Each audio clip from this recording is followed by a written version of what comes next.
Welcome to the Motorcycle Mavericks podcast, here in the Law Tigers studio, where we get raw and real with our good friends within the motorcycle community. Hey there, this podcast is brought to you by the Law Tigers, America's motorcycle lawyers. Just want to let you know that Law Tigers is by your side. If you're ever in a motorcycle accident and you're injured, the Law Tigers is there for you. We have lawyers throughout the entire country that are riders and enthusiasts ready to help you in your time of need. We obviously don't want to see anyone get hurt, but when you do, Law Tigers is there for you. Don't forget, this is the Law Tigers podcast studio, and we're proud to support this podcast, and we hope you never need us. If you do, call us at 1-800-LAW-TIGERS. Welcome back to the Motorcycle Mavericks podcast. And, Ari, we've done this for a little while now. Yes. And we're always talking to people that are influential in the community. Yes. And, of course, talking motorcycle community, right? Of course. And we talk about people that are willing to open up. You know, the goal here, of course, is getting raw and real with them. Yep. Get to know who they are. You know, who is that person, in front of that exhaust pipe, behind those bars that we may not talk about. And oftentimes in the industry, we always fall to those huge names. Right. The builders. The builders. The people in the media. Yes, or the racer, the stunt rider, whatever it is. But I think oftentimes as a rider, myself included, you lose focus in those individuals who are, I call them a driving force. Yeah, behind the scenes, right? Yeah. The factors that are maybe propelling some of those brands along the way. And so I live in the marketing world. I'm very excited to talk about marketing. And when you talk marketing, you talk motorcycle, you have to go right to, I would say, one of the godfathers of marketing in the motorcycle industry, and that's Mr. Grady. Is joining us here. My goodness. How do you like that? How do you like that intro? Wow, listen, telling you straight from the heart, from the seeing as a marketer myself. Yes. Had no idea. What you've done and what you continue to do absolutely blows me away. I try. Yeah, you've been doing this now. How many years? Well, actually, I started in 1987. Were you even born? In 87? Listen, I was born in 87. I was not born. I was alive in 87. Where are you? How old were you in 87? I was 1. 1 year old. There you go. He's a baby. Yeah, I started GH Marketing in 1987. I'd spent most of my career in the electronics industry and chips and semiconductors and all that kind of stuff. And bought a motorcycle in 1982, my first Harley. What was it, by the way? It was a FX. FXR? No, it wasn't FXR. It was an FX. I don't think they had. I'm not sure if they had the FXR then. Yeah. But it was the one that Willie did. Oh yeah, the Willie G. Yeah. Oh okay. Yeah. And I looked at that one first, but I said, God, it's got a belt on it. That can't be good. So I bought the other model with a chain, and then of course, couple of years or so went by and I ended up putting the belt on it. So how the hell did you go from semiconductors and chips to motorcycle marketing? That's a heck of a transition. I'd always had a fling for motorcycles, and it was primarily dirt bikes. I used to run in the desert on dirt bikes. And we did a lot of water skiing, so I bought little small bikes, and the kids, they would start riding on the tank with me when they were about 4, and things just progressed, and I ended up in a divorce. Went to my attorney and picked up my check, and on my way from the attorney's office, I went by Barger Harley Davidson and I bought a motorcycle. Good for you. And that was the start of it. So you can thank your ex-wife for the career you have, exactly. Right? So anyway, I bought the bike, and I'm always tinkering with things and fixing cars up and customizing and what have you. And there wasn't a whole lot available then. Right. And I really didn't know who the builders were. I was kind of a greenhorn at it. And one day I was out riding with a buddy and drove into a gas station to get gas. And who was standing there was this little guy, and his name was Joe Teresi. Yep. And he owned Easy Rider magazine, and he wanted to know where the hell I was going and what I was doing. And I just told him we were out riding for the weekend. He says, well, I'm having a rally in Hanford, California next weekend. Why don't you ride up with me? that I rode up with him. And this rally was a piece of work, boy. I tell you, it was wide open. The cops weren't allowed in.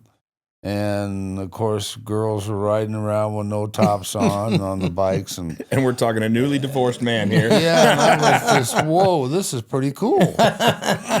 So I was standing on my balcony of the hotel room, and I looked across the parking lot, and I saw this big, long, stretched bike.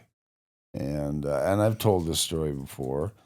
And there was a guy standing there, and he looked up, and he saw me, and he waved me over, and I went over, and he said, "Hi, want to sit on it?" And I said, "Yeah, really." So I sat on it, and my friend took a picture of it, and I introduced myself, and he said, my name's Arlen Ness. And I had no clue who he was. Sure. I had no idea. And anyway, that kind of started, and during the rally, he said, "Come on, hang around with us." So I hung around with him and what have you, and so I just looked into who he was and got to know more about him and what have you, and right after that, I think that was my first rally to Sturgis, was in 1983. Okay. And I haven't missed one since. So back then, it seems like, you got the owner of Easy Riders, Arlen Ness. They don't know who you are from Adam, and they're just like, "Come hang with us." And I didn't know them either. I had no idea what their, how I didn't know Arlen was this famous customizer. But of course, in those days, it was a lot different too. Right. Customizing was not as extensive as it is today, but he was doing some crazy stuff. Sure. Joe owned Easy Rider magazine, and that was something different. Sure. So anyway, that was kind of where I got started. So I started customizing the bike I had, and I took my first trip to Sturgis. On the way home from Sturgis, I stopped at Arlen's shop in Dublin, and I bought about $5,000 worth of custom parts. Corey took me to lunch. Corey was in high school then. Oh my God, that's crazy. And they shipped the stuff to my house, and I started working on the bike in the garage, and I went through several iterations of customizing it, and I got to know a guy named Painter Joe. Okay. And he was a Hell's Angel in Van Nuys, and he had a motor shop. But I wanted to do something with the motor, so I went over, and somebody said, "You need to go see Painter Joe. He's really good at building motors." So I went over and introduced myself to him. And long story short, the bike went through several iterations. And the final iteration, I won the Oakland Roadster Show with it. Good for you. Awesome. And I ended up selling it to the actor. What's his name? What's he look like? Or he's dark hair. Oh God, what the hell's his name? He bought the bike from the Harley dealership that I took it by the Harley dealership, and they said bring it in, and the next thing I know, he bought the bike. He just started to come back and got popular again. I'm terrible at actors. I'm trying to think who's come back in as an got actor. kind of an off mouth, and he kind of did a lot of boxing. Oh, Mickey Rourke. No, not Mickey Rourke. Who's boxing? He did a lot of boxing. He lives in L.A. Stallone? Yes. Oh, Stallone? Sylvester Stallone bought the bike. I'm thinking like B level, C level, no, not it was A. Sylvester. I got a call from the Harley dealership, and they said, "We sold your bike." And I said, "Really? Who to?" He said, "Sylvester Stallone." Did you make some profit on it at least? Oh yeah, a little bit. But back in those days, they weren't going for the amount of money they're going for today. So I wonder where that bike is now. I would certainly like to know. It ended up on the cover of People magazine with him. And the one thing he did that I was never happy with, he took the fairing off of it. I had one of Arlen's fairings on the bike. It was bright red and all that kind of stuff. So That's a funny story. Yeah. I didn't know. You never told me that before. Stallone. That's funny. Yeah. Anyway, that was kind of the start of things, and I kept thinking about getting into the business, and Arlen kept telling me, "Don't make your hobby your job." Right. And Obviously, didn't listen to him. No, I didn't listen to him, and the electronics industry kept trying to move me to New York and to Houston, and so on and so forth, and I just decided I wasn't going to move, and the business I looked at. The business I was in, we had reps all over the country in electronics, and they would represent us in various parts of the country and sell our product for us, or we had direct salespeople. And I thought, who's doing rep business in the motorcycle industry? And you got these companies that I started to get to know, and so I thought, you know what? I bet I could start a rep company. And they had at this time was that even a thing? There was one guy that was doing that was Alan Alvarez. Okay. And I'd met Alan through Arlen. Okay. And I kind of looked, and he was kind of telling me what he was going to do, and then I kept thinking about it. And there was a lot of companies out there that needed help back. That was when things were just starting to kick off, and right. Big dogs and the American Iron Horses and stuff were coming around. I assume these are smaller companies that didn't necessarily have the budget for a full-time salesperson, They didn't. right? They didn't have anybody that Right. could get them introduced, and of course, Daytech Frames was a perfect example. I met Phil at a show, and he had no idea how to get his frames into Big Dog and into American Iron Horse and so on and so forth. So, long story short, I ended up with about 7 companies that I was representing, and back in those days, I was selling 100 frames a week to American Iron Horse and to Big Dog. What'd you do with all your money? Spent it. Lived. And another divorce. That's right. So give us the name of the company. What were the brands? Daytech, Okay.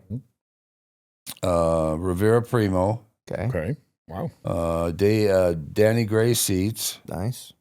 Let's see, who else did I have? Can't remember all of them now, but the big ones were Daytech and Rivera Primo and Danny Gray. Yeah. And Danny Gray had anyway, the other ones are gone, so now I'm stuck with got Avon grips now, and then Rivera Primo kind of shut down. And I remember calling Mel because I had met Mel prior to starting anything, because Howard and I were buying product from Rivera. He would sell it to us at a discount. And I told him one day what I was thinking of doing. He said, well, when you make up your mind, let me know what you're going to do. And I said, okay. So I went home. I told my wife at the time what I was going to do, and she was, you're what? And I said, yeah, I'm going to. Is that what caused the second divorce? Yeah, right. And so I called Mel on the phone, and I told him what I wanted to do, and he says, come on down and see me. So I went down to see him, and he was my first line. Nice. And my first check was $1,000. Almost shit. Yeah. But anyway, long story short, I kept building and building, and one of the Easy Rider, Joe sold Easy Rider magazine to restaurant guys. Yep, I remember that. Yeah, and they were out of Burger King. Yeah, and the president, I knew the president of Easy Riders. Of course, Keith Ball was the editor then. Yep. And I knew all those guys, and so the president called me. He said, hey, we have new owners, and we need a VP of marketing and sales. And I said, really? I said, I don't know anything about magazine stuff. Anyway, they hired me. Nice. And I told them, I said, but I'm not going to give up my rep business. I'm going to keep a few of the lines, so I still have those. And I went to work for them, and I stayed there, I don't know how long. And I just decided, I was driving from Redondo Beach, California to Agora, California. And it was a long drive on the 405 and the 101 every day. And I just decided I'm going back into the rep business. Sure. Agora, by the way, isn't that like the capital for like pornography or something? Agora? Yeah, isn't Agora? Or is I'm that, not sure. I think it is. Never heard that Ask me one. how I know that. Yeah, all of a sudden your secret knowledge is leaking out here. Is. It's somewhere that's in the valley, right? In the valley? It's out toward Thousand Oaks. Thousand Oaks, yeah, I think it might be. So, did you sell magazine advertising then for? I Easy had Rider? a staff of people, and Okay. I did all the marketing and sales for Easy Riders there for that period of time, and at the same time, the shows were going on, Dealer Expo and those shows, and Dealer Expo was not treating us very well. Okay. The V-twin side of the business. The last time we went, they moved from Cincinnati to Indy, and they put us in a big tent out in the back, and so I went to dinner with Arlen and Bob Drone and several other guys, and they said, "This is terrible. We're hating this. Grady, you need to start a show." And I was still with Easy Riders then. So I went back to California, and I sat down with the owners of the magazine, and I said, "Here's what happened, and I think we could start a V-twin show." So they said, "Go for it."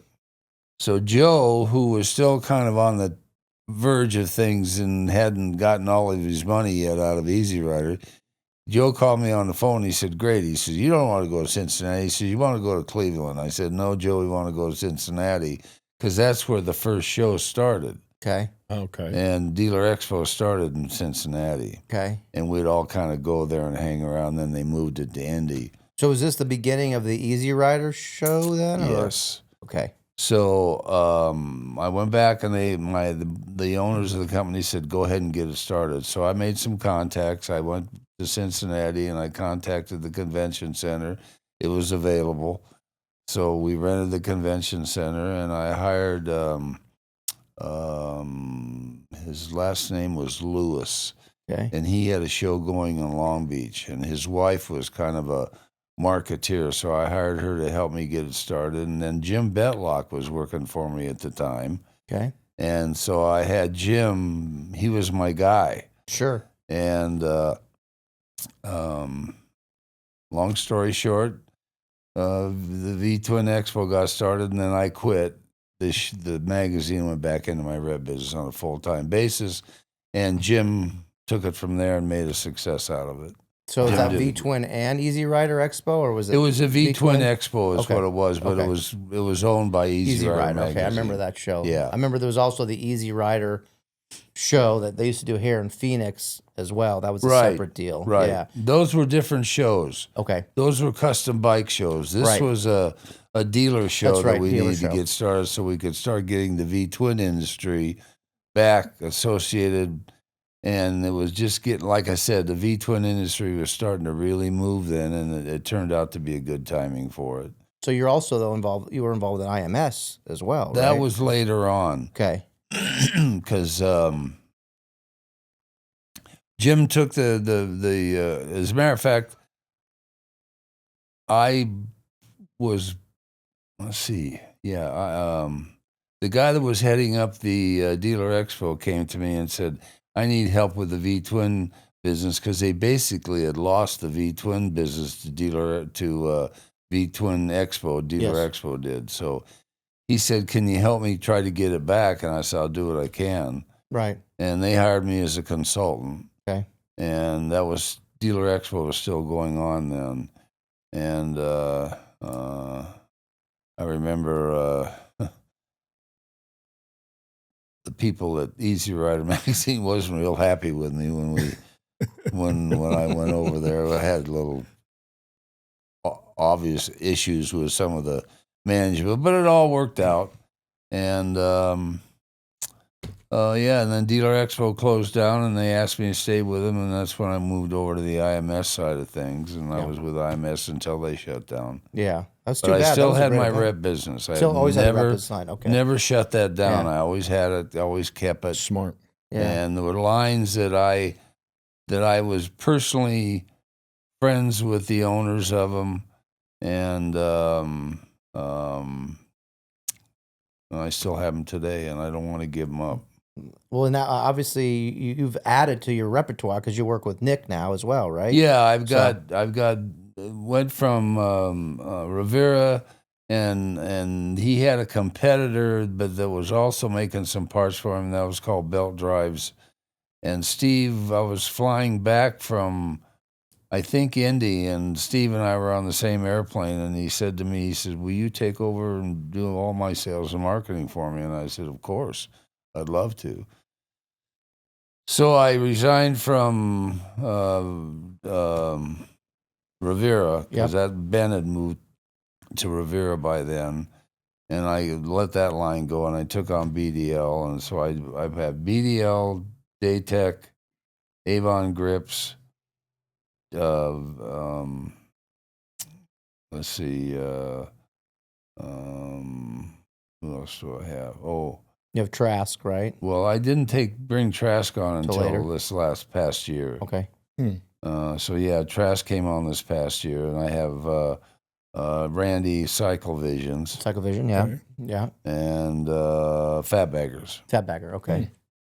So, and I've known Gary for a long time because when Gary at Fat Baggers first came out with his lowering kit for the bagger, where you take the swing arm, because then the swing arm and the back section of the frame was coming off, and he remanufactured a frame section and a swing arm that would lower the bagger down 2 inches. Oh, nice. Yeah, it really was a swell deal. And then, so I've known Gary for a long time, and then he had an idea on handlebars, and he and I talked about them, and he said, "Will you help me with them?" And I said, "Sure." So after a drag show, I grabbed Tom Motzko, and he and I drove to Sheraton, Iowa, sat down with Gary, and Gary had this handlebar situation where it was a 2-piece handlebar, and he's got a patent on it, and Tom liked it, so we gave Dragon exclusive on it. I ended up being the rep for him, and perfect.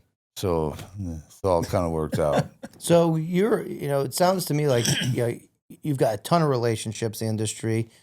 Nick's already successful, but he still saw value in bringing you on board.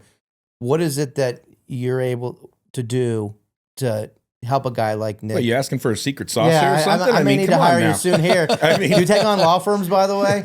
But what is it? Is it your connections? Like, what is it that you're able to provide? I think it's probably my connections within the industry and people who maybe aren't using the product yet and need to use the product or expand the product base. Like I've expanded Nick into Europe now because I also do Europe and the United States and Canada, and so I don't necessarily call on the dealers.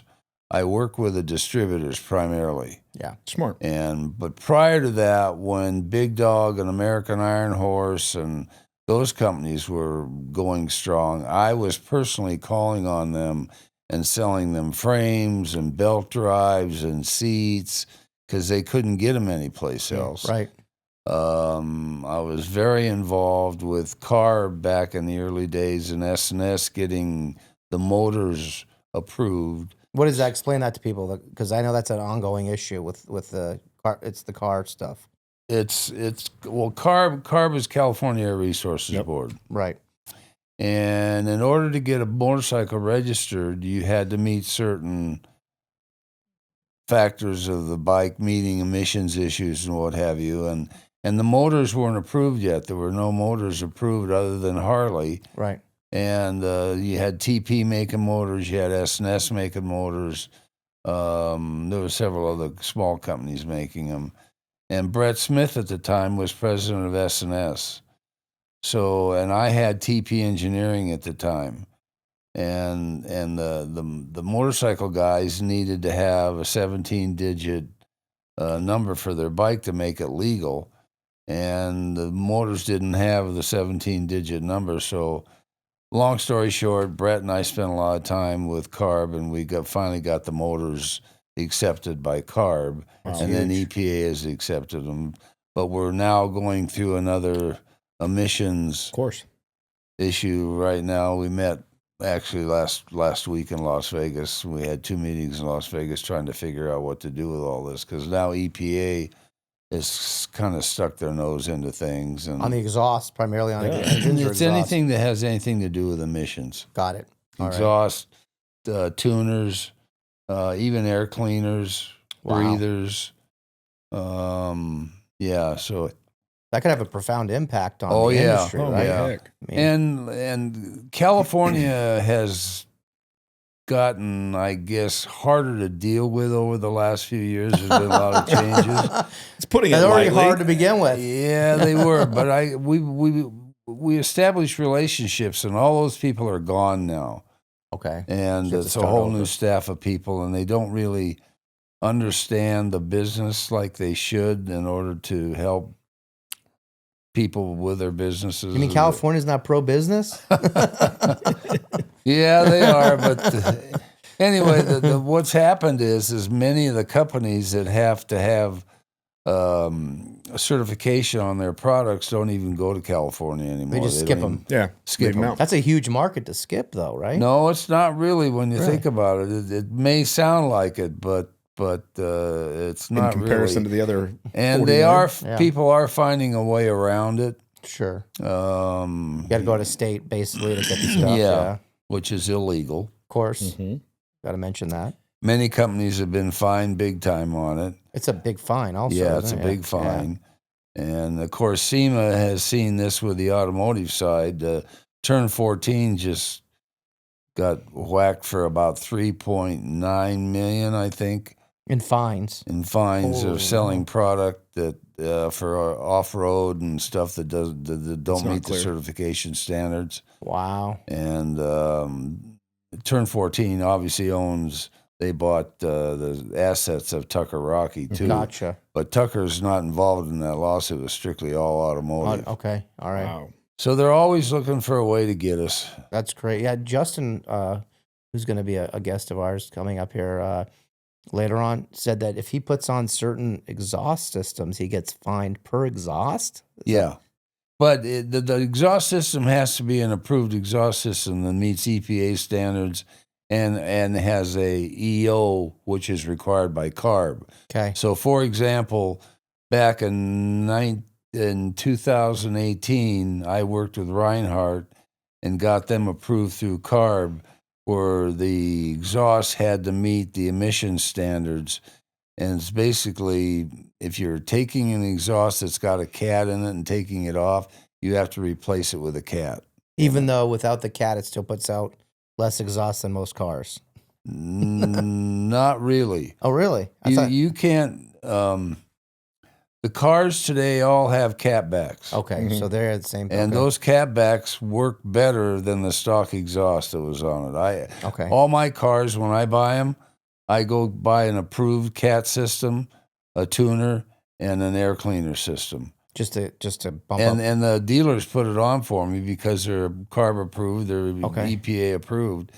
And that automobile works better than it did stock. But what about but I've heard the claim that motorcycles put out way less emissions than cars. Is that true or not?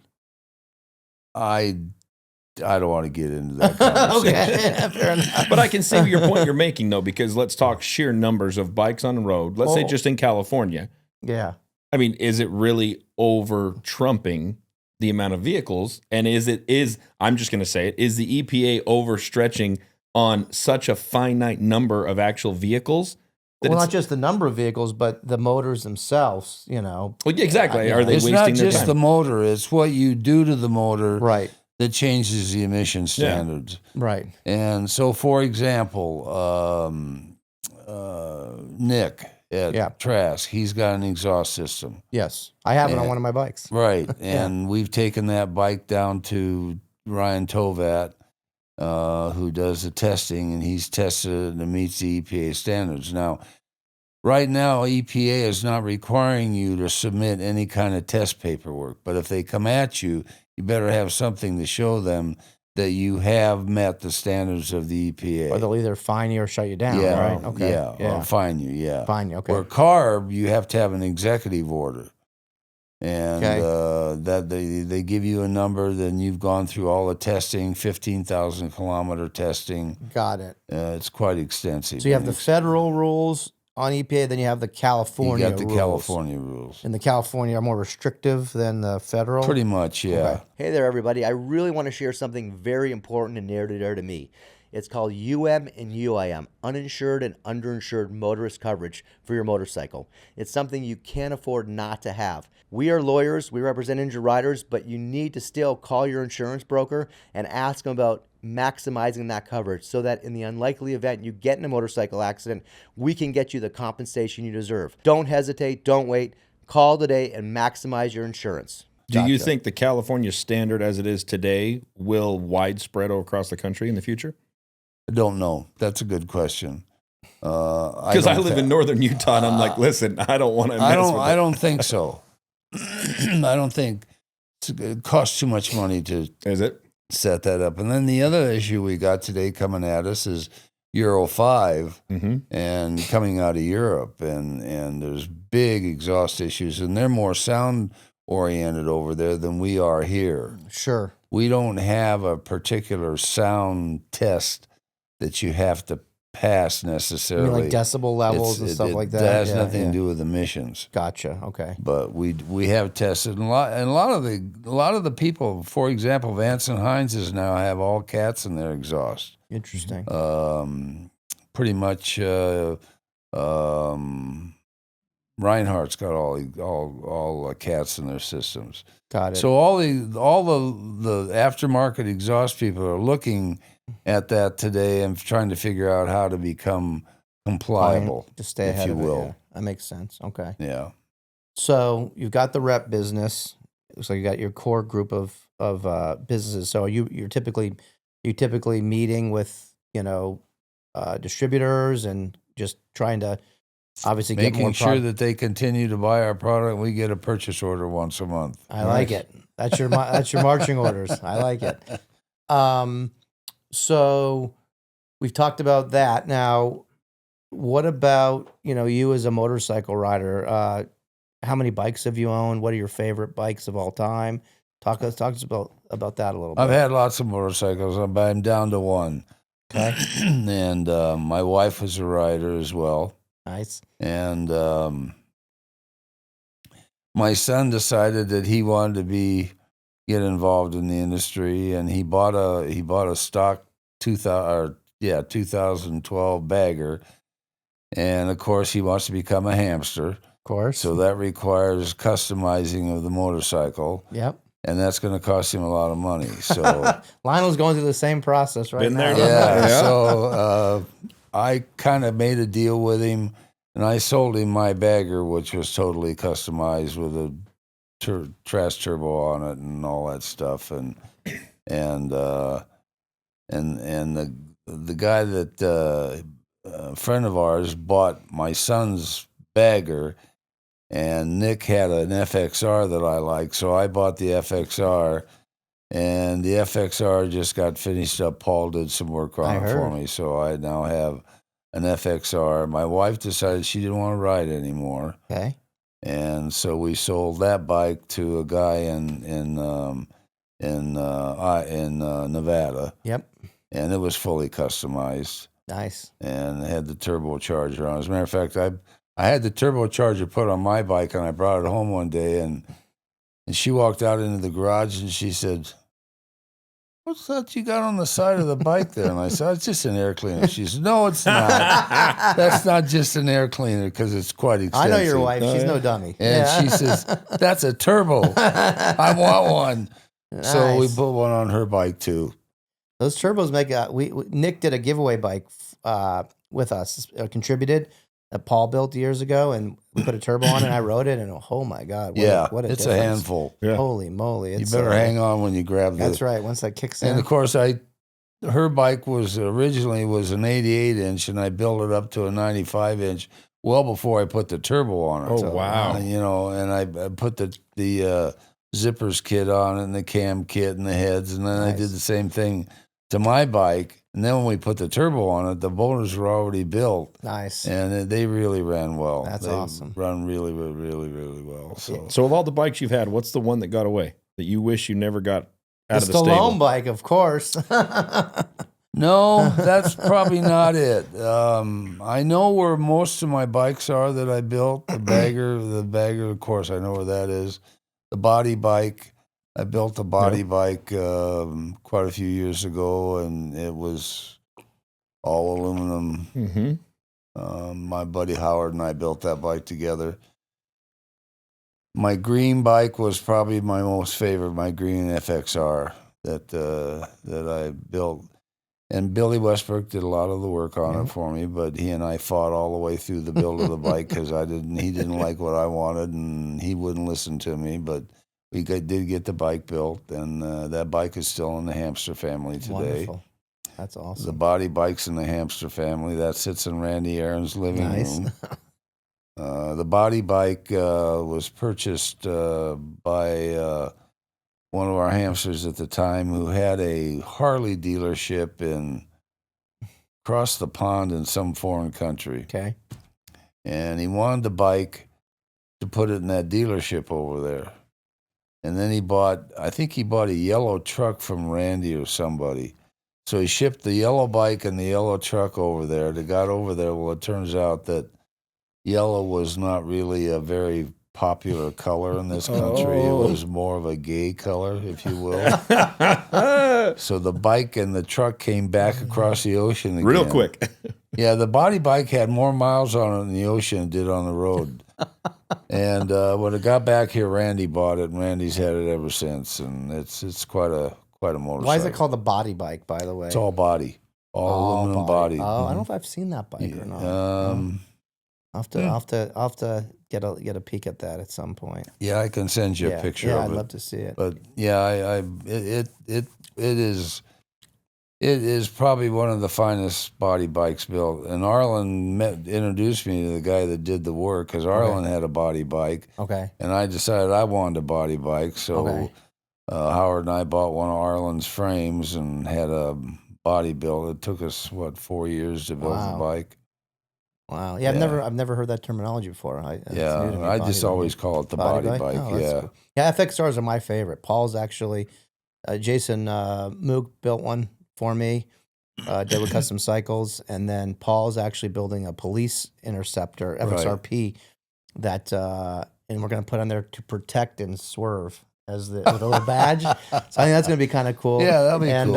And so I think, to me, I think it's the best bike Harley's ever built. It's my favorite bike in terms of handling. The FXR? I love it. Yeah, Oh, it's a great bike. I can't say enough good things about it. Yeah, I've had a couple of them. My wife had one when I first met her, and I customized it, and then somebody, I don't know, one of our hamster guys bought it and turned it over to Billy Westbrook, and the bike has gone into pieces and gone because I tried to get it back. Of course. And it went away, so. Gotcha. Anyway. So I had the pleasure of meeting your son. I think that's very cool that Mark, and he's now going to become a hamster. I think that's very, very cool. If we had girls, my daughter would be one. Of course. Well, she's more of a motorcycle rider. Oh, really? Oh, man, she's a piece of work. You know, I know your daughter. What am I saying? Yeah, she's awesome. You know Danae. Yeah, she's great. Yeah, I've seen her at all the events. Yeah. Yeah, her husband's a hamster. Yeah, he's a good guy. Yeah. Richard. That's cool that it's in the family, that you got the family involved. Yeah. So, then they got they've all got custom bikes. One of the bikes I built for my wife, her husband bought it from me. Nice. A big 300 fat tired, long, stretched out custom bike. Turn real clean. Yeah.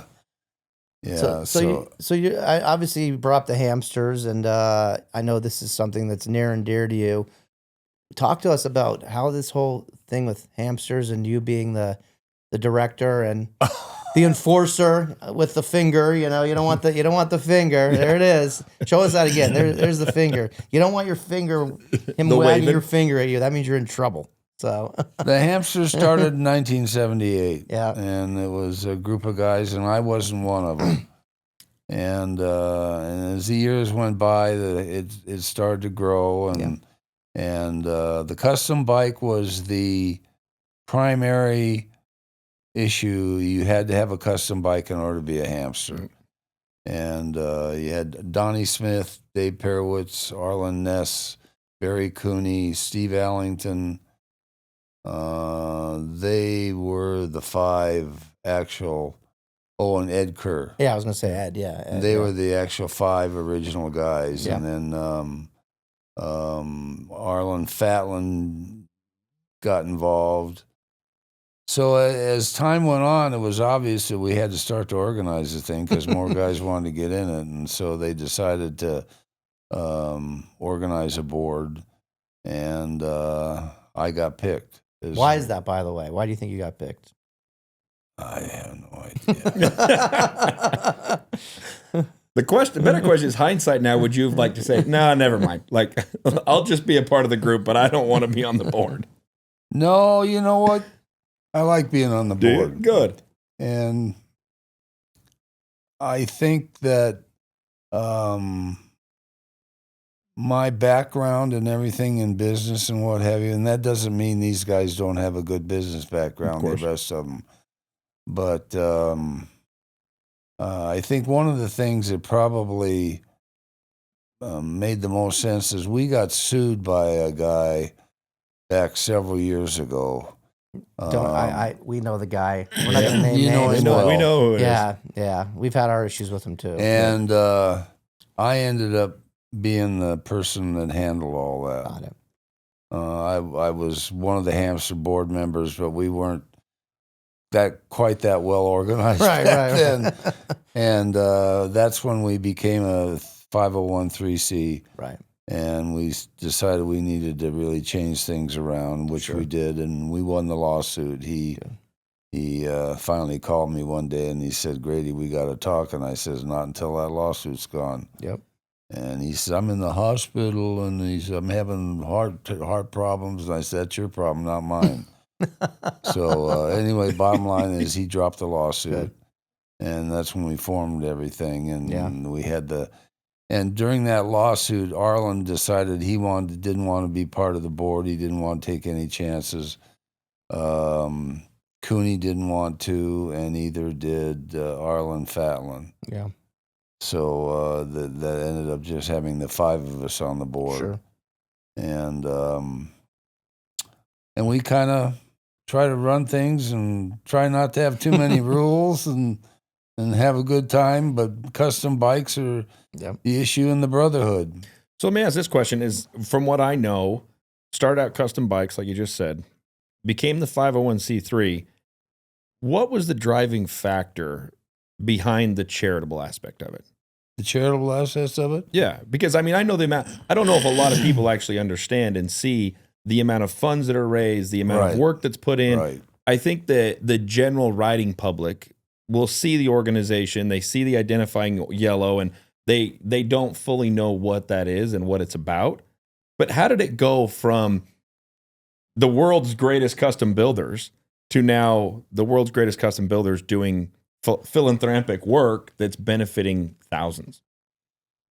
Well, if you go back, and I'm not sure of the timing of it, but John Parham bought the Sturgis Hall of Fame and moved it to Anamosa, Iowa.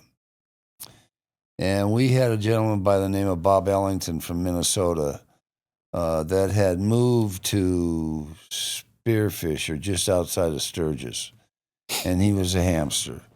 As a matter of fact, he's the one that broke the helmet law in Minnesota. Oh. And he decided that they needed to have a museum in Sturgis again. So he put together a group to try to raise some money to get the Sturgis Museum started again, and the Hall of Fame, and we had one of the owners of the Harley dealership, several other fairly good financial guys in Sturgis, and they started Kids in Chrome. I think it was. Okay. That was the original one.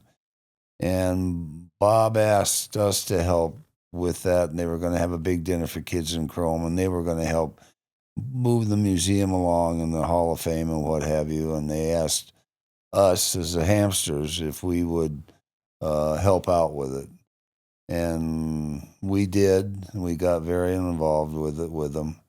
And over time, politics came into being. Of course. And we broke back off, and Lifescape became the primary, and they stayed with us. We stayed with Lifescape, and now everything we do is for Lifescape. We do some stuff for the museum. Yeah. We do some stuff for Meals on Wheels. Yeah.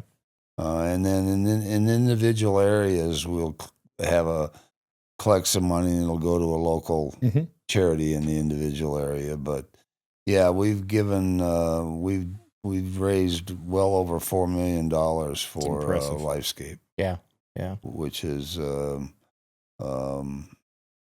very, very good organization for children, and all of our money stays in the Black Hills of South Dakota. Yeah. Their corporate headquarters are in Sioux Falls, but there's actually a hospital in Rapid City with a room dedicated to the hamsters. I didn't know that. Amazing. That's cool. That's news to me. Very cool. Yeah. And I'm on the board. Yeah. Nice. Harlan's on the board of Lifescape. We go back and forth, and I sit in on some of the phone calls, but I can't do all of it. Of course, yeah. But they're a very good organization, and they really do well for the children. Yeah, Oh, yeah. That's awesome. And our guys, we started that first auction way back early on, and then when we transferred over and everything became part of the Hamsters, we had the auction, and it just continues to grow. Our guys love building stuff for the auction. Yeah. And getting donations from various companies. I always end up, giving belt drives and grips and turbos and stuff like that to the auction, and our guys bid on them. And not everything can be purchased by the people that attend the dinner. Correct. If it's got a hamster logo on it, it's a hamster. They can't buy that, but we have enough stuff on a basis of half and half non-hamster and other hamster. The people come and they step up and they buy a lot of stuff at the auction. We do well on Monday night. I'm actually very excited that I can finally buy some hamster stuff. I think last year our last year was like $237,000 at the auction we raised in one evening. Yeah. That's amazing. And it's Lifescape, and then Sturgis Museum, and then obviously the Meals on Wheels, Ed Kerr's. Meals on Wheels. Yeah, with Ed Kerr. So it's great that there's so much charity and fundraising. It's awesome to see. And the guys enjoy it. Yeah. And then the Monday night dinner is also where we bring the new members in. That's when they're picked out of the people that have been what we call sponsees. There's like 800 people at that. What is it, like 800 people at that dinner? No, about 630. And you're maxed out. I mean, it's like we can get, if we put 10 seats at a table, we can get 720. Oh, can you? Okay. Yeah. So we're trying to keep a hand on it and keep it where it should be, and each member is allowed to have 2 guests. Oh, is that okay? I didn't know that. Yeah, that and the Motorcycle Museum Hall of Fame breakfast, which I know you go to. Those 2 events have become like big industry-ish events with anyone knows anyone. Which is, you get the breakfast and the dinner, which we always go to. I think they're landmark events, actually. I mean, They're you talk huge, about it, this year is what, the 85th anniversary of the Sturgis Motorcycle Rally. Correct. I think people, the riding general public that know about those 2 events, would miss the entire rally to make sure they can make those two. Yeah, events. well, you can't get it. Obviously, the hamster event, you have to be invited. Correct, to, but it's just it's on that bucket list of people to know that this is what really happens. These are the movers and shakers. This is what's keeping the industry fueled. Sure. Yeah, Sturgis is going through kind of an emotional political time frame right now. They've got a new mayor. That's a great way of putting it. He deals with them all the time on all the stuff we do. Yeah, it's crazy. Yeah, and I deal with Lance Shear on different things, and the actual people that live in Sturgis don't like the rally. No, they never have. And I would argue that they don't even like the revenue. Well, I don't think they see a lot of the revenue. That's how I feel. My question is, where does it all go? Where does it go? Where does it all go? And well, I can tell you here, sitting on the couch, we could run some real quick figures with a pencil and go, "Wow, that's a lot of zeros." Yeah. They see the output, like you're saying. They're put out of their homes. They're put out of their community for 10 plus days. Yeah. But I think if they didn't have the rally, I'm not so sure that the city would be as healthy as it is. Absolutely. I agree. Yeah. But you go down on Main Street, non-rally. It's boarded up. Yeah. Over 50% of the buildings are closed. Yeah. It's funny you mentioned that because you compare it to Deadwood, which is flourishing. Right. And expanding and it doesn't rely on just one event. They have stuff all year round, and you're like, but why, hold on though. Deadwood's a bad bad example because you have gambling. You've got the casinos that fund that. Right. What I would argue is compare Sturgis to Spearfish. Yeah. Now Spearfish geographically does have a larger landmass. Yeah. However, what I see the government and the officials doing in Spearfish versus what's happening in Sturgis is night and day. Yeah, new restaurants, development. Well, they're working well with land developers. They've got people coming in. They've got e-commerce. A lot of low-income housing being built in Spearfish right now. Yep. People are moving there. Sure. Juxtaposed with multi-million-dollar houses down the street, right? Right. Across from Hamster Hill. And that canyon where Harlan and a bunch of folks have homes. Yeah. Purchase property and building new homes. Yeah. But it's good that they're still providing, even though it's a well-to-do city, they're providing affordable housing, for those that need it. If you go out to 90 there and then where you turn to go up towards Deadwood, there's a whole big section of what they call low-income housing being built. I saw that. I've seen that. Yeah. And real estate market has been pretty busy. Yeah. But Spearfish is a different. It's got the university there, which I think makes a big difference too. Yeah. That's true. It's a big school, popular school. So yeah. Do you miss not having a place there? I know you recently sold it. Yeah, we do. Yeah. Even though we were always there for the rally, we went up quite a bit during non-rally and enjoyed it a lot. But one of our hamsters wanted my place really, really bad, so he kept raising the price and bought our unit, bought my car and bought all my tools. I'm sure you have plenty of places to stay when you go there. Yeah. We're staying actually. When Scott and Sharon Jacobs found out we sold the place, they called me on the phone. They said, "The carriage house is yours until you want it." Well, there you go. We're staying in the carriage house. That's a pretty good gig. Yeah. So we've mentioned this name Harlan before.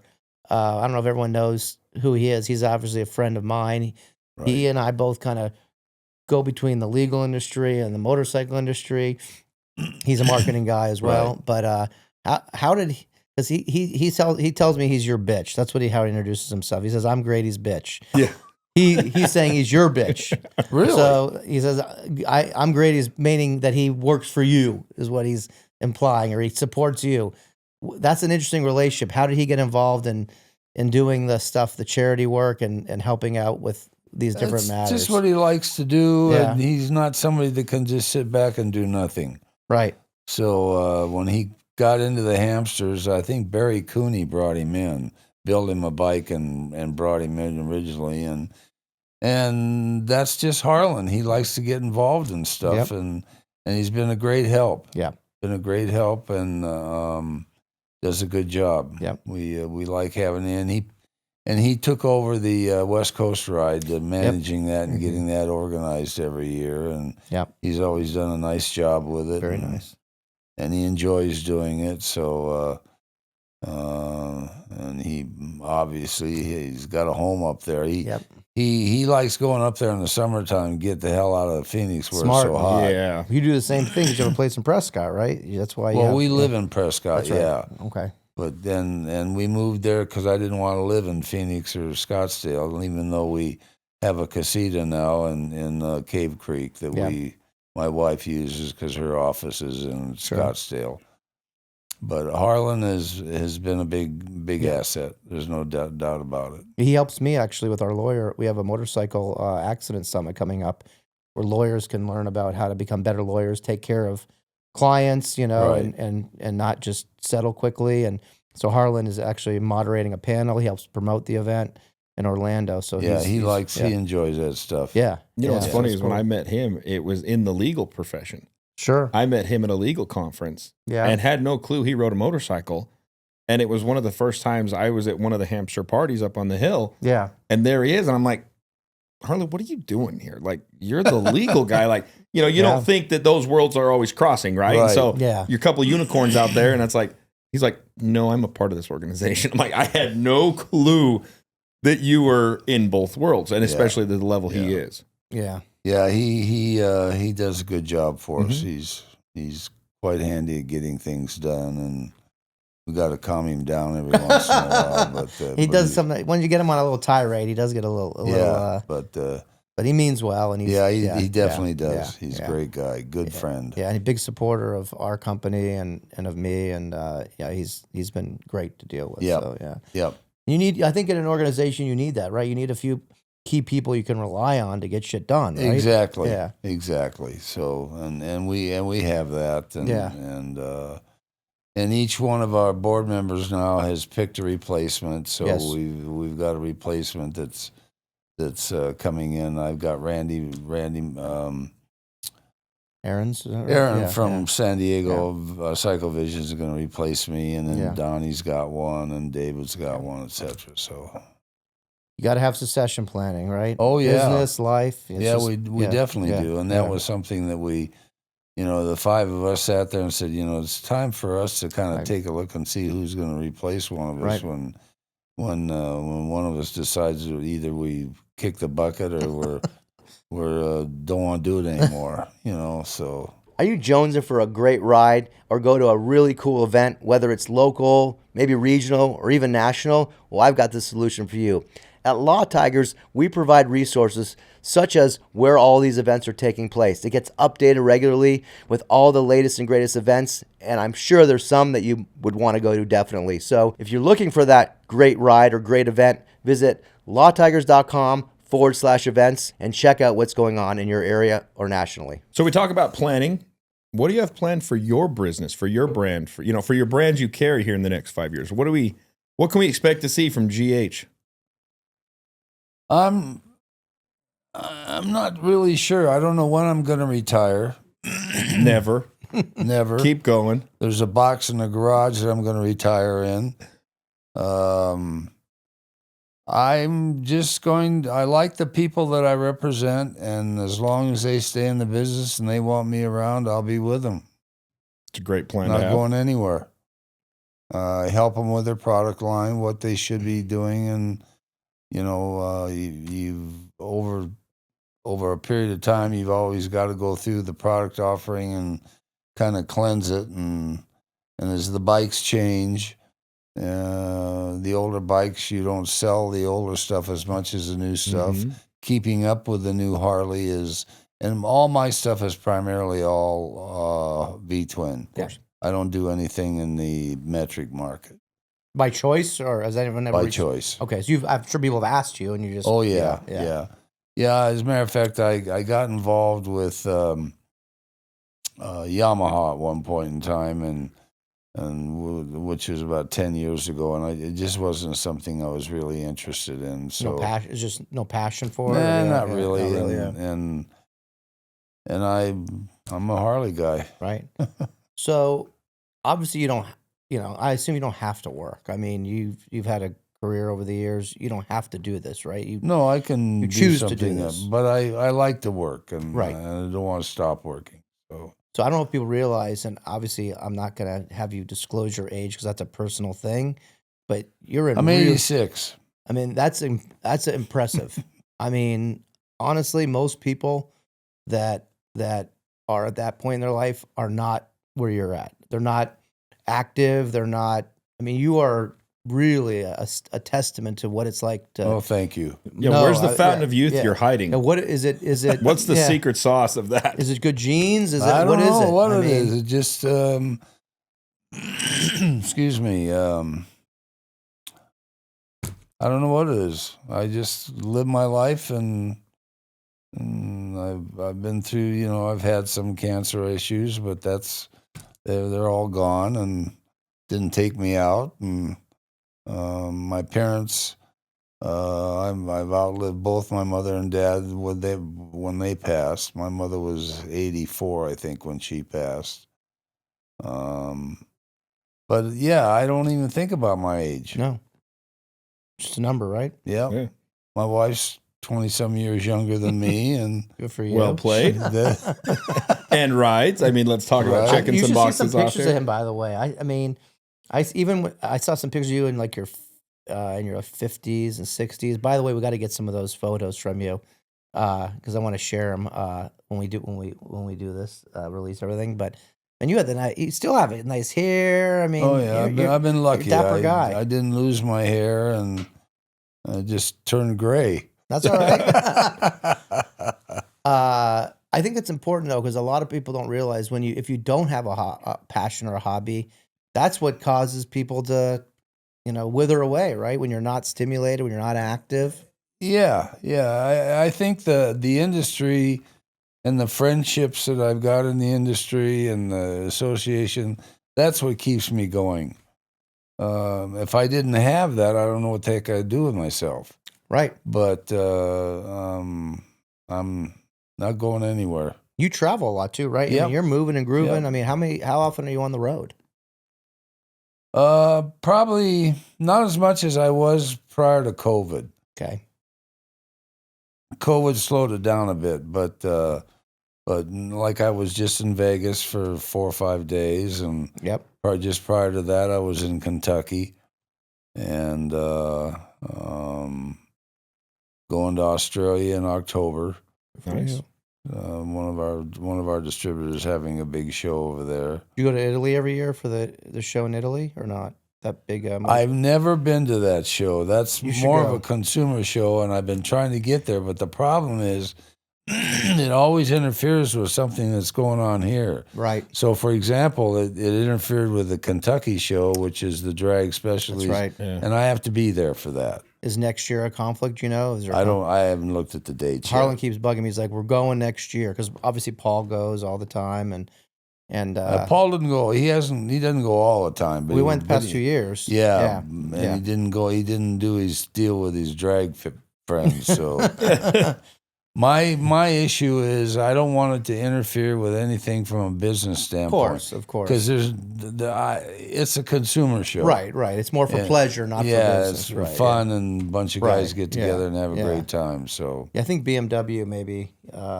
supported that with Paul, but yeah, I want to go just because I've heard so many great stories about this event. And our hamster guys do a great job over there. Yeah, so I've spent a fair amount of time with them over there during other things. And matter of fact, that's where Sue and I celebrated our honeymoon. Oh, wonderful! Was in Italy. I love Italy. That's my favorite. Yeah. So I know obviously from our time together, you have other interests. Tell me, what's the deal with clocks? Why do you like clocks? That is kind of interesting. I don't. They just all of a sudden I got attracted to them. I have one clock at home that belonged to my grandmother and grandfather, and it's a small 30-hour clock that I have a picture of me sitting next to it when I was 2. Okay. Wow. And my mom and dad had that clock. And that clock, I think, is probably what got me started. And then back a lot of years ago, I had a friend of mine that was into clocks, and so I kind of got started. The next thing I knew, I bought a grandfather, and then I bought this clock. And I've only got 1, 2, 3, 4 clocks left. What did you have at one point? How many did you have? Probably 10 or 12. Okay. And they were all going. Dinging all over. And the grandfather is just a horrible sound. It's just clang, clang. So that they don't go anymore. But my wife says, don't start the clocks.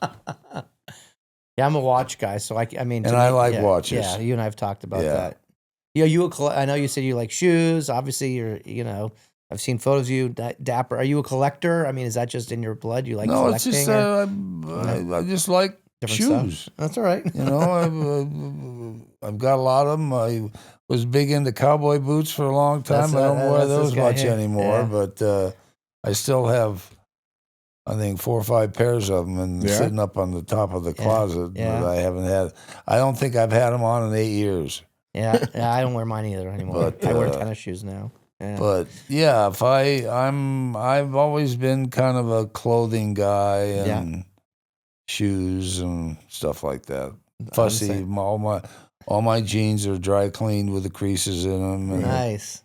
And there's nothing wrong with that. Washed, and it's just been part of my DNA.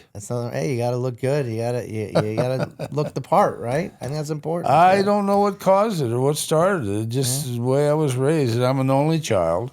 Okay. And had a great life. That's awesome.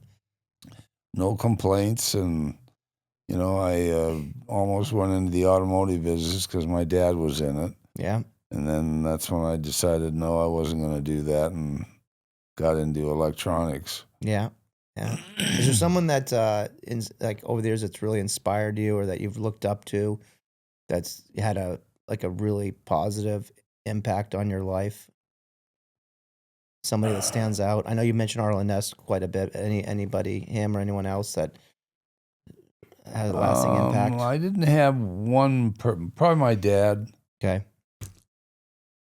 You guys were close growing up? Yeah. Yeah. Yeah. Yeah. That's wonderful. Yeah. He was a very bright guy.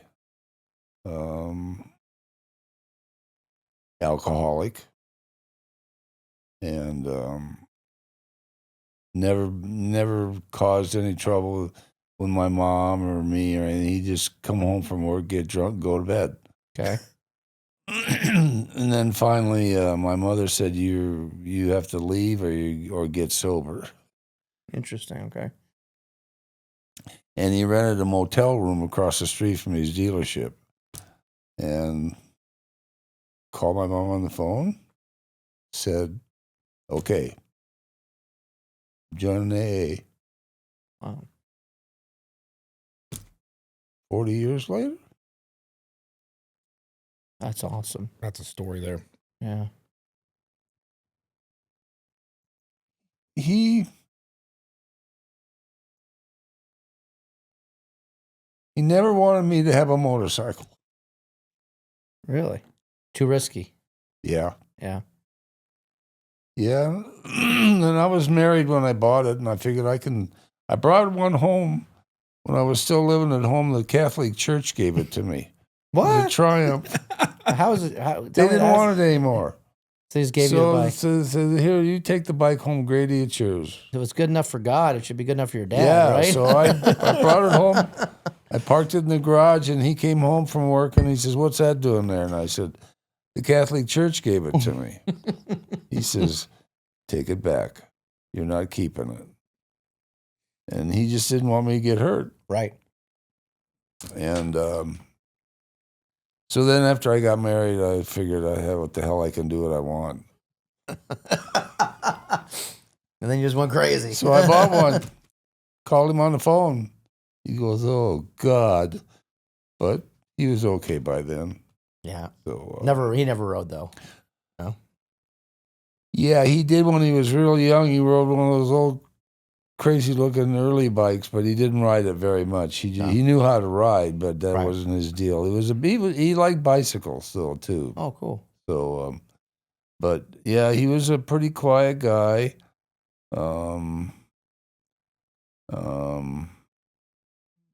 Very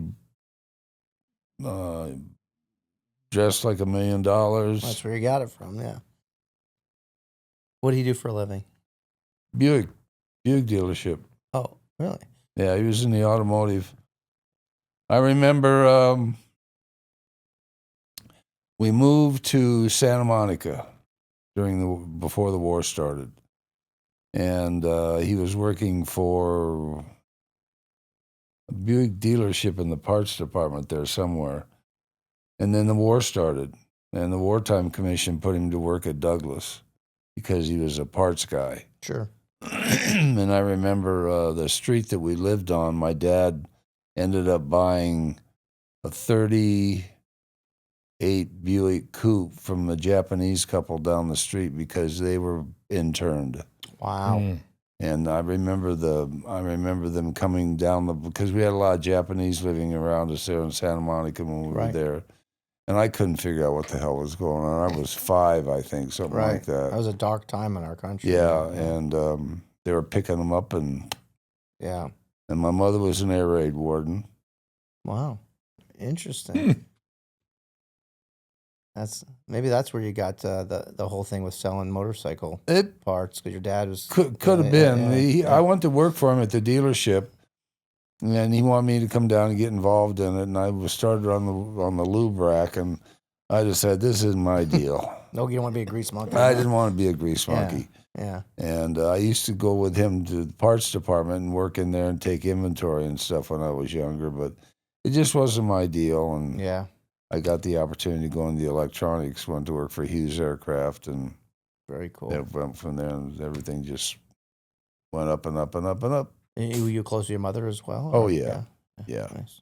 Being an only child, that's what you get. That's right, mama's boy. I'm the eldest boy. You have kids? I'm the oldest of 3, but not. Yeah. My mother, she lost the first child, and she. This is a story I get anyway, and she told my dad, "You got one more chance." And then I was born. That was it. That was it. She didn't want any more kids. Yeah. Thank you for sharing that. I appreciate that. Yeah. It's so interesting to hear what drives you.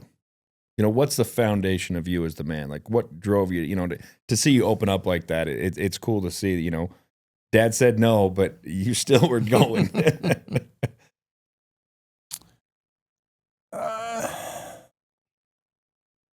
I have my own things I want to do, mm-hmm. and I think about them and what impact it's going to have on my wife, and I'll talk to her about it first. I'm better with her than I've been with any of the rest of them. That's what it's what it's about. That's great. Just me. Yeah.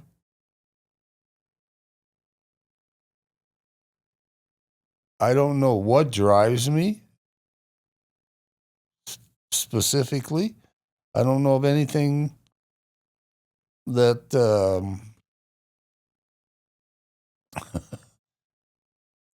I don't know. Just me. You don't need to say any more than that. Well, you've had an impact on a lot of people, and a positive impact, and I on the industry, not just people, but I mean, our industry. I like that. I like to help. Yeah. But don't give me any shit. I think that's why they put you in that position, because someone's got to be the guy that puts his. I run the meetings and handle those. But everybody's involved in the decisions. I don't make them all, but we all talk to each other. Sure. And And but it's I've always had I guess a knack for management. Sure. It's a skill. Yeah, the minute I wasn't in the electronics industry very long before I was. As a matter of fact, the first company I went to work for was Sprague Electric, and out of Massachusetts, and the national sales manager was calling on Litton Industries, who I was working for at the time, and that was the first time that we had initiated and bought a semiconductor for the navigation systems for Litton. Okay. Litton was a big military navigation manufacturer, navigational systems. And the national sales manager, I was working with him because we were working with them to develop this particular semiconductor. Okay. And I got chosen by the president of the company to head up the effort with Litton I was a manager in the planning department. Okay. Anyway, I met this sales manager, and next thing you know, he's wanting to hire me as a regional sales manager. And that's where I started my career. Sure. Yeah. Obviously, you got a skill for. Because I have a sales aptitude, obviously. Of course. That's where it all started. That's amazing. I've got the very first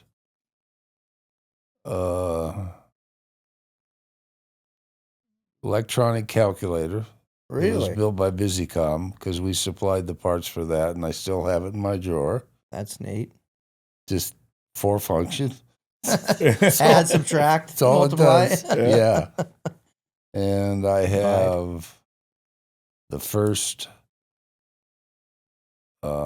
digital LED watch that Texas Instruments. I used to have those as a kid. All red face. Yeah, I had that as a kid. Yeah. Yeah, because I supplied parts to Texas Instruments too. That's cool. Worked with them on their semiconductors and buying them from them to build something. Sure. So, Very I nice. had a great time in the electronics industry. Sounds like it. Yeah. Sounds like it. Yeah, just went into the motorcycle. They got me first. Anybody in because I know you obviously deal with tons of people in the motorcycle industry. Is there anyone specifically that has had a real impact on you or an influence on you that's specifically within motorcycles? Probably Arlen. Yeah. What was it about him that made him so special? I met him once, talked to him very briefly, but I hear that a lot, that he's the guy. He's just a really nice guy. Very easy to talk to. He loved to chat with people. And as far as the industry was concerned, he probably had the most influence on me to keep going in it. Okay. Just because I watched him take his business from zip. I think he was a milkman or something. Oh, really? Real early days. And he was a big bowler. Yeah. And he was just a great guy. Yeah, that's what I've heard. We had a lot of fun together. I taught him a variety of things, and he taught me, and martinis. I got him started on martinis. But 3 olives? 3 olives? 3 olives. 3 olives. With blue cheese in it. Vermouth or no vermouth? No vermouth. No vermouth, okay. Just want to make sure next time I serve you a martini, I do it the right way. I like the vermouth. I just like it rinsed. Just thrown out. Yeah, that's just so you get that little bit of flavor. Yeah, we rinse the glass and throw it out, and I like dirty on the side. Next time I have you over, I will make you a mean ass martini. I promise you. But he and Bev became very good friends. Yeah.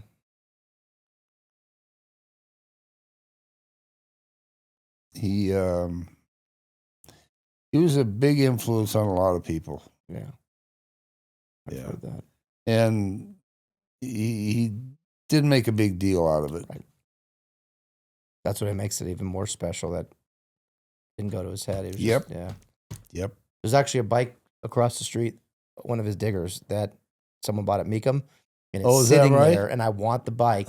And the guy that's housing it there is just a broker. He basically monitors cars and bikes. And I'm like, if this guy ever wants to sell this bike, I don't think the paint job's original, but I think everything else is pretty close. Yeah. I've sent pictures to Corey, but yeah, the impact he had on he's the godfather of custom motorcycles. Yeah, he probably had the most impact on me in terms of my business and my side of the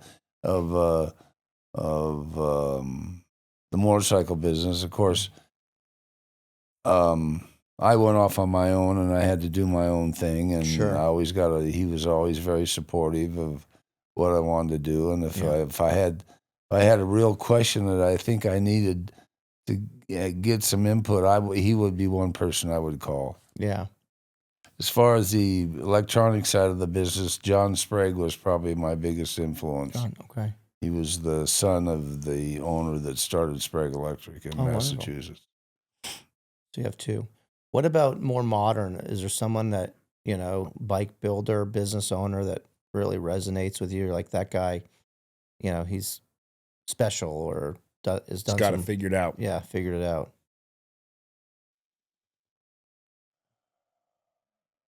That's a good question.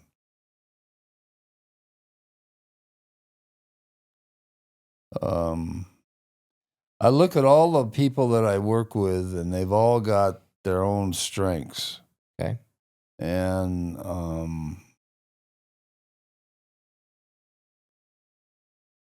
but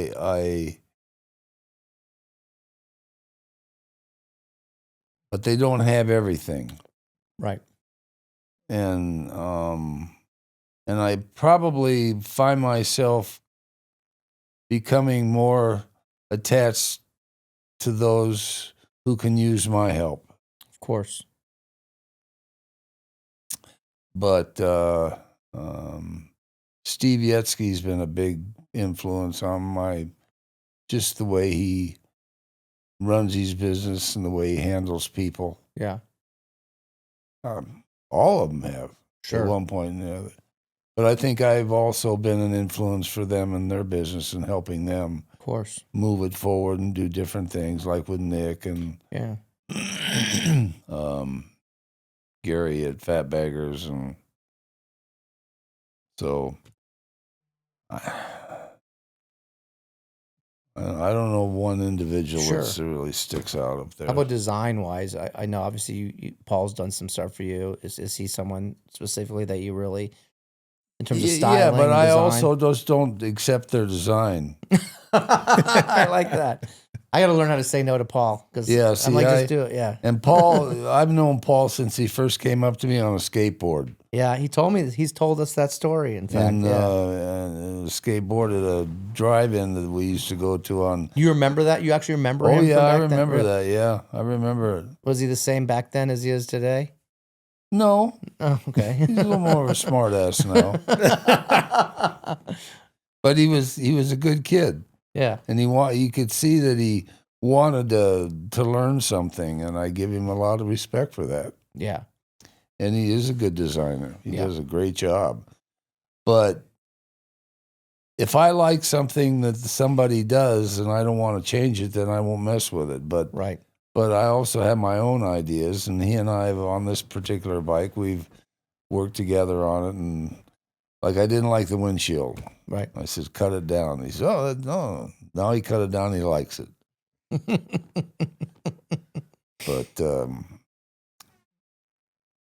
But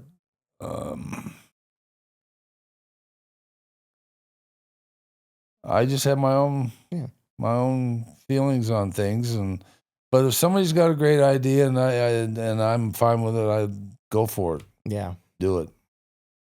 Well said. That's good to hear. What about the industry? I mean, obviously you've been in the industry. Things are changing.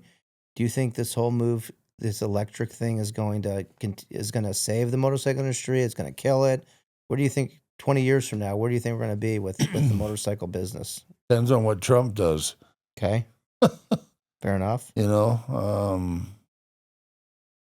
I'm concerned about our V-twin business. Harley's having a heck of a time right now.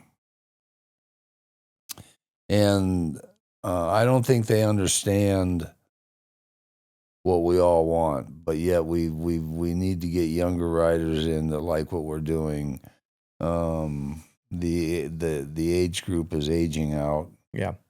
And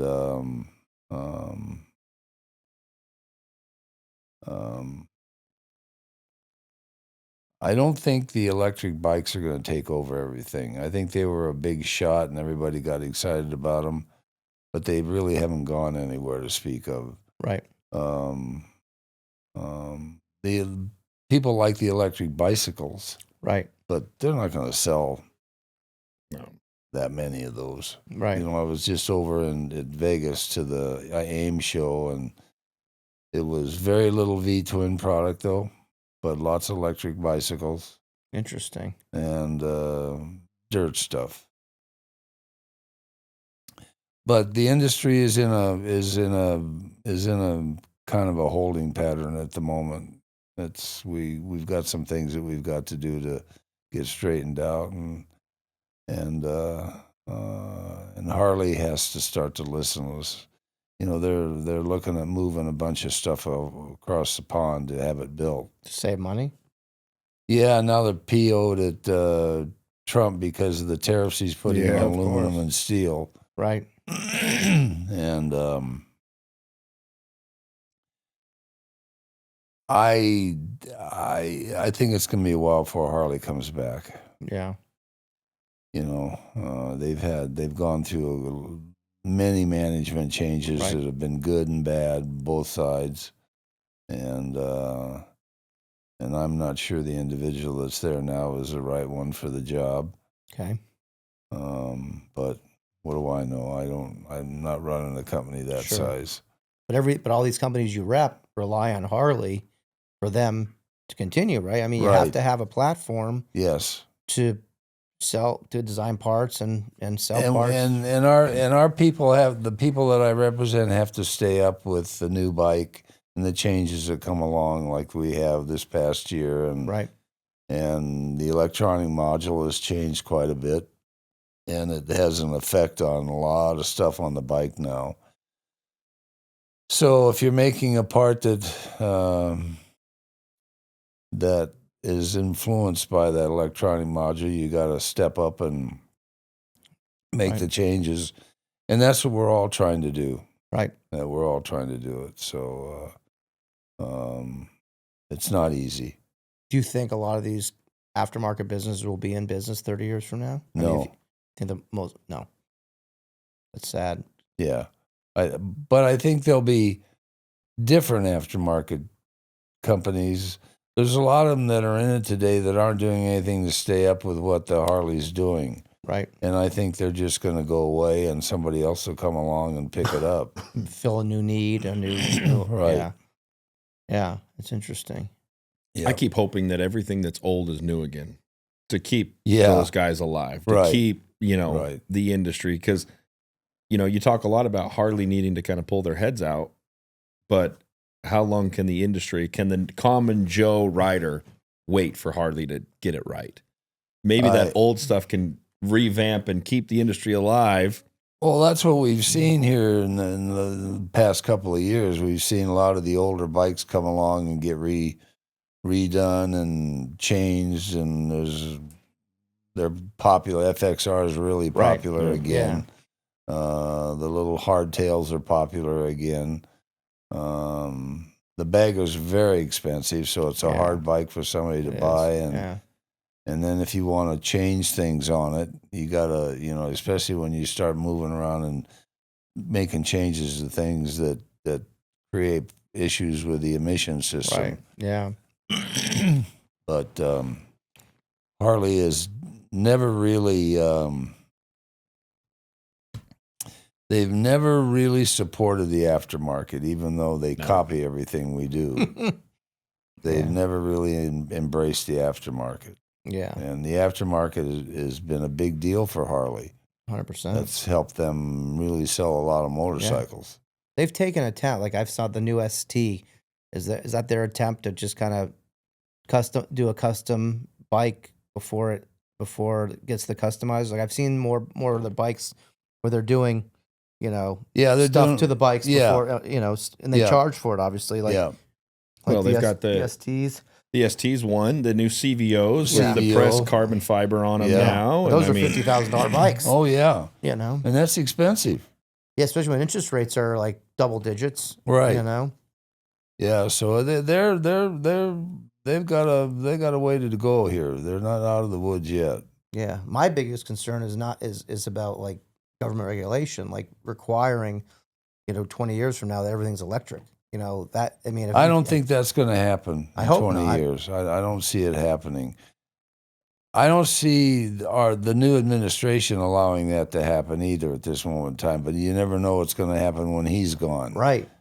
So look at Europe. You're guessing as to what they're going to do. You have no idea. Yeah. Well, it's also the feasibility in the country, in the world. I mean, do we know how much raw materials actually available? Infrastructure to produce those electric vehicles. Right. Yeah, can infrastructure handle it? I mean, I just drove down to California, and it was funny to see the number of rapid chargers along the road from Vegas to California, and the number of vehicles there. And I get it. Hey, that's a great way to enjoy a ride. It's like us taking a ride on the bike and stopping and enjoying, but I like to enjoy it as long as I want to enjoy it, not till the car says time to go. When I go back and forth to LA and stuff, I go through Quartzsite in that area, and they're always piled in there they're waiting to get on and get plugged in. Yeah. I don't want to do that.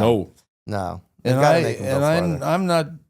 I'm still not sure that everybody wants to do that. Still takes electricity and power plants to power the. Oh yeah. I mean, you still got to plug in. The power's coming from somewhere, right? Well, I've been somewhere. Yeah. I've been seeing these trends where these electric vehicle owners are finding open outlets in places. Well, there's shopping complexes. There's apps now where there's a company here in town. This kid is like contracting with apartment complexes and businesses to rent out their chargers. So you can charge. Really? Yeah. Well, now there's people that I've seen that are stealing electricity. Oh, stealing it. And then there's another group of the people that are like, no, I'm not having that. And they actually will go up and unplug the car, take bolt cutters, cut the cable, plug the cable back in just to show a point that, like, look, I don't care if you drive electric or not. Gas isn't free. Yeah, electricity isn't free. Funny, Someone's paying for that electricity. Yeah. So I don't think, to your point, I don't know if in 20 years if we'd ever be there. Well, yeah, I know young people, like, that's all they know is electric bicycles and electric scooters. So the question is, will the younger generation embrace electric motorcycles if that's the only option? Or will they embrace, what's older vintage? bikes, the vintage, gas powered stuff? I think that it'll be a mix. Yeah. It'll be a mix. As I don't long think as electric's going to go away entirely, but I don't think it's going to take over the gas vehicles either. Not anytime soon. No. Yeah. Not in my lifetime. Or probably mine. I like my dinosaur juice. Yeah. I mean, it's not in the auto industry. I mean, they can't sell, like, Porsche's got these electric cars, no one wants them. No, people don't want them. Well, yeah, they're almost shutting down all of it. Tesla's down across, their sales are way, way down across the world. People, the ones that want them have them. I don't think anyone else wants them. Well, I read an article. It was talking about, they did a poll of EV vehicle owners, and most of them bought them originally to be their primary source of transportation. Now it's become their secondary source. Yeah. Because of limitations. the limitations to it, the drama. And so how far you can go on it without stopping, and then instead of spending 5 minutes to put gas in it, you're spending 2 hours to charge it to get another 100 miles. Yeah. So I guess who knows? We'll see what happens. As long as there's. They probably said the same thing when they went from horse and buggy to combustion engines.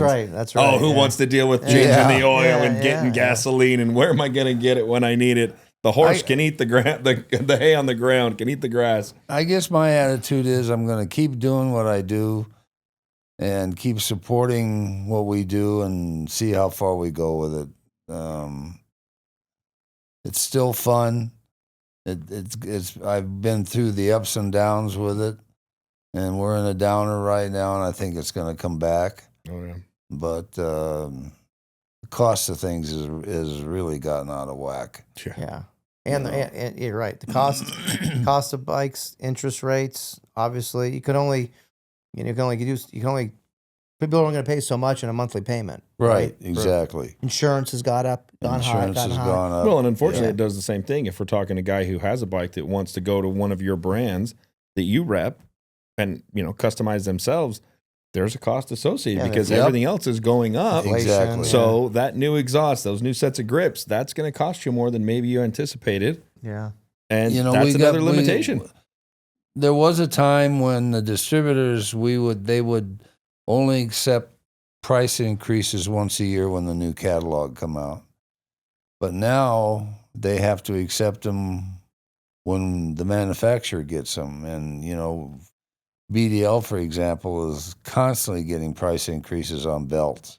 It's because raw materials just keep going up, so they have to pass the costs along. Yeah, and we have to pass the costs along. So look at these tariffs. I mean, if these tariffs go through, that could really... They're going to have an effect for a period of time, I think. Yeah. But I think so far I like what he's doing, and I think he's in the right direction. But the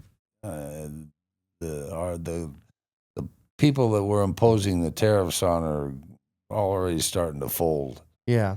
Well, we'll see. Hopefully, hopefully we don't see these. Yeah, I hope we don't see a whole bunch of it. Yeah, and I guess that's outside of our control, right? We just gotta do what we can. Armchair quarterback it more. Exactly. That's right. Yeah. Piss and moan and still can jump on a motorcycle. Yeah. So, anything else? Anything else? No, I mean this has been awesome to know your background, your history, and to see what you've done from afar, but now to hear more about you and your background has just been a treat. Thank you. Well, thank you. I appreciate that. Yeah, just another guy in the mix. Yeah. Well, yeah, but you stir a big mix. I'll tell you that right now. You need people. To get the role you fulfill is important. You got to have people that are getting shit done. Yeah. And I enjoy that. Yeah. I couldn't do it without being able to accomplish something. I just not wanted to be there and go along with the masses. You get up every day excited for another day, right? Yep. Weekends, and my phone's always on. Yeah, you most always answer my calls. And so it's I never shut it off on Friday and open it up again on Monday. I'm available at any time for anybody because I still do deal, of course, with the people in Europe, and so. As a matter of fact, I just met with two of my big distributors, one in Australia and one out of Europe this past week in Vegas at the SEMA at the AIM show. AIM show, yeah. That's the old school. Always hustling, right? Always working. Well, yeah, even if you're not really doing anything particular, or just going out and having dinner and chatting with them. Yeah, to me that's what's important. Stay in contact. Relationships. Yeah, absolutely. Well said. Well, thank you again for being on. It's been a treat and a pleasure. Well, thank you. I appreciate the time. And look forward to. If there's anything else I can do, let me know. Thank you. Just keep doing what you do and keep pushing forward. That's my plan. I'm not going anywhere soon. That's we'll hold you to it. Yeah. Well, thank you, Grady. And again, been a true pleasure. And again, look forward to I hope everything is good for you guys. Thank you. This is good. Thank you. It's been great. Thank you again. Good. All right. Take care. Thank you. Thank you. You bet.